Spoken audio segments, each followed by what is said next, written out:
అందుకే లోకంలో మర్రి చెట్టు లాంటి చెట్టు ఇంకా లేదు. మర్రి చెట్టు అంత దైవ సంబంధమే. మర్రి చెట్టే ఈశ్వరుడు, ఈశ్వరుడే మర్రి చెట్టు. మర్రి చెట్టు నీడన ఇంకొక చెట్టు పుట్టదు, ఎందుకంటే అది పెరగనివదిగా. ఒకసారి భగవంతుణ్ణి తెలుసుకోవడానికి జ్ఞానం పనికొచ్చిన తరువాత ఇంకొక జ్ఞానం అన్నది అవసరం లేదు. జ్ఞానం ఇవ్వవలసి వస్తే అది శివుడా విష్ణువా వదిలేయండి, మర్రి చెట్టునే ప్రధానం చేసుకుంటారు.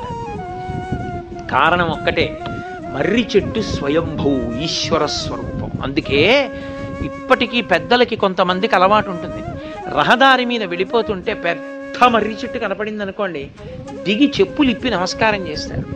ఎందుకంటే మర్రి చెట్టు కనపడింది అంటే పరమేశ్వరుడు మీకు దర్శనం ఇచ్చినట్టే. మర్రి చెట్టు మొదట్లోకి వెళ్ళి కూర్చుంటే మీరు పరమేశ్వరుడి ఒళ్ళో కూర్చున్నట్లే. మర్రి చెట్టు యొక్క గొప్పతనాన్ని శాస్త్రములు అలా శ్లాఘించాయి.